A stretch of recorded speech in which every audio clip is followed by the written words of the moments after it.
USCFootball.com, I'm Keely Eure here with Shotgun Spratling for its analysis of USC's introductory press conference for its new head coach, Lincoln Riley. Now, Shotgun, we heard from USC President Carol Folt, Athletic Director Mike Bone, Chairman of the Board of Trustees Rick Caruso, and finally Lincoln Riley himself. And I'm going to start with his words first. He took the podium and he said, "Wow, is this real?" And I think that sums up everyone's feelings about this just surreal last 48 hours for USC. Yeah, I feel like there's a lot of USC fans that were pinching themselves when they saw this press conference. They're like, well, let me make sure this is happening. I think just the way this has come together so quickly and so quietly, you got to give a lot of credit to the athletic department, the administration, the way they did this, to be able to get the guy that was at their top of their list.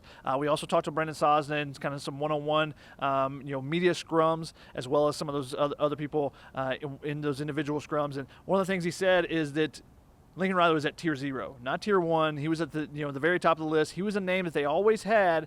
They didn't know about the viability of actually being able to get him, being able to sway him, recruit him away from Oklahoma.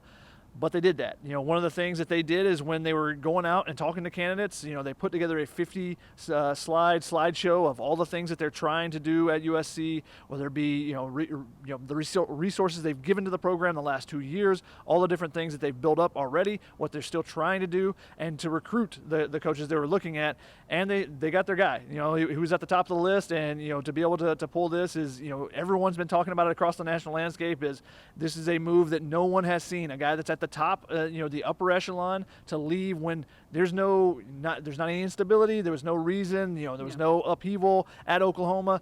This was just him making a move from a blue blood to another blue blood, and USC, they got their guy, and we'll see how this program builds from here. Obviously, there's a lot of stuff still to be done. Some people were like, "Oh, it's over." They finally got their guy. Yeah.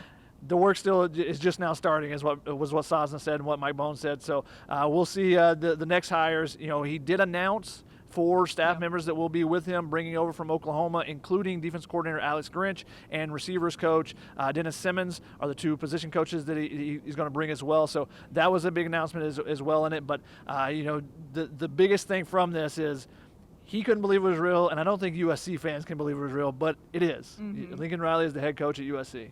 Now, Mike Bone wouldn't go into contract details, but I thought it was interesting when you asked Sosna about maybe facility upgrades. What do you have to say about that? Yeah, that was one of the things when talking in the media scrum with Lincoln Riley. I asked him about, he said the first thing he's got to work on is getting that staff together. He's got to complete that, and then he can get on the recruiting trail and be able to tell all the recruits. But one of the things he had mentioned during the press conference was that they need to build the staff, they need to build the roster, and they need to build facilities. And I thought that was interesting that he mentioned that, so I asked Sosna about that. And that was one of the things. They had already got some renderings done the architectural work. Didn't mention exactly what they would be working on, but that sounds like that's something that's in the works. That's something that was something they were selling to coaches as well, that there will be facilities upgrades because they know they are a little bit behind where the rest of the power programs in college football are right now. Mm-hmm.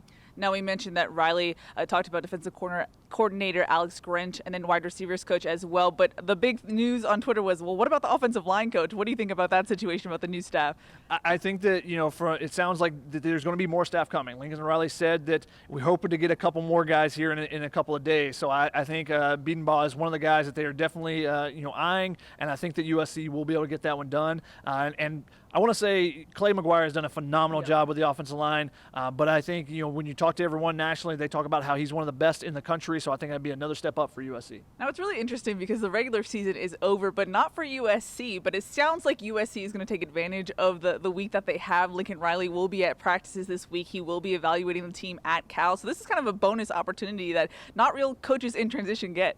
Yeah, not a lot of coaches get this opportunity. A few of them do, like Clay Helton is at Georgia Southern and some of the other ones. But to go from the Oklahoma State game on Saturday, and that was a big point of worry for USC. Brendan Sosna said he was pacing back and forth, and he said he didn't think that some of the people in their press box or the suite that they have really understood why they were focused so much on that game, but that it was one of the most difficult games that he's watched because of knowing the potential there and then trying to get a deal done afterwards, because if they win, they're playing again next week, so you're pushing it back another week. But because Lincoln Riley didn't even know that USC had another game, that was one of the things that he was like, oh, really? So So he gets this opportunity. He's going to hit the recruiting trail really hard this week as well as he's continuing to put this staff together, but it gives him an opportunity to evaluate. Now, he had a meeting with the players today, and it was mentioned that it was powerful. That's what Mike Bones said about the meeting. And, from early reports from some players, it sounds like it was pretty intense. Yeah. So, we're going to be trying to check in with some more players to see what happened there. But, it sounds like things are off to a great on a great foot there. So we'll see with the players what their mood is like tomorrow when we see them at practice. And it's going to be some interesting conversations with some of the players and talking to Jackson Dart about the potential of playing in the offense like Lincoln Riley's. That'll be really interesting. We'll get to all that tomorrow, though. Yeah. Today, though, another thing that really stood out to me was the staging of this, the backdrop. I'd heard that they may do it at the Coliseum. They were kind of put on red alert here at the Coliseum, like, hey, we may have something. So, to do it up here, and I was wondering, where are they going to do it? Is there a media room somewhere? No, they're doing it at the top of the stadium. We're still up here right now. The backdrop, the sun is setting as the whole ceremony is going on, the whole press conference. So, it just picturesque, a great day for it. You see the Hollywood sign in the back, right in between Mike Bone and Lincoln Riley. You see downtown LA, just a perfect backdrop. And that's one of the things where he said that he was recruited. This is to help recruit him, and he's going to use this as well going forward when he starts to recruit kids. That he's going to bring some guys up here and say, hey, this sold me, this will sell you too. Yeah, he when asked about the early signing period, which starts on December 15th, and asked about recruiting, he said he looked behind him and said, well, that's a start at the LA skyline. What do you expect for Lincoln Riley to do in the limited time he has before the early signing period? Well, obviously he's already got some great connections with Southern California recruits. Raleek Brown, 5-star running back at Mater Dei. Some of those 2023 kids that are already from Southern California that were committed to Oklahoma. We've seen some decommitments, but he's already got the connections here. It's not like he's coming in fresh and trying to make some connections with head coaches and trying to sell himself in the program, what he can do. He already has made that. He's got inroads in Southern California, so I think that they're going to be able to finish this class off with a gigantic kick towards the end. And now, who comes from, that was already in the Oklahoma class from outside California? I think that'll be interesting. Who do they try to target there, or are they trying to target some of the local kids that USC was on that maybe Oklahoma wasn't? Those will be the interesting things of the last 2 weeks here before National Signing Day, the early signing period opens. However, I think USC is going to kill it this last 2 weeks. Yeah. Now, the first thing, though, is getting all those coaches in and, having the staff established so you can go to a kid and say, hey, this is going to be your position coach. This is going to be your coordinator. Got to do that first. But I think Lincoln Riley will be able to sell USC pretty darn well. Mm-hmm. It's worth noting that interim head coach Dante Williams got praise from both Carol Folt and Mike Bone today. Apparently, Lincoln Riley and Dante Williams had a meeting today. How do you expect that transition to go? And I know a lot of people were wondering, what is the future of Dante Williams at USC? Knowing Dante, he probably killed that meeting. So I wouldn't be surprised if Lincoln Riley wants to keep him on. We'll see. Obviously he's got his own coaching staff, and he's pulling from that coaching staff. So we'll see if there's a spot for him, how it fits out. I think Dante, being a guy that's right down the street from where we're at right now, will want to stay at USC, but we'll see how it plays out. Anytime a new coach comes in, you're wiping the slate clean. You got to see if you're going to add to it, and we'll see. It depends on how that meeting went, what Lincoln Riley could sell to Dante Williams about wanting to stay, and what Dante Williams could say about what he can provide that maybe some of the other coaches he had at Oklahoma can't provide. So it'll depend on how that meeting went as to how it goes, but it was really interesting to hear that Dante Williams got a lot of praise from everyone with the way he's handled this and took on a responsibility that he's being thrown into, had never been a coordinator, now to be a head coach and try to start changing that culture. I think he did a decent job of it. Obviously the results didn't fall on the field, but I think he set the base for Lincoln Riley to be able to take over and start building on it as well. Mm-hmm. Alrighty, Shotgun, like I said, a whirlwind and surreal day. Any final thoughts before we wrap it up?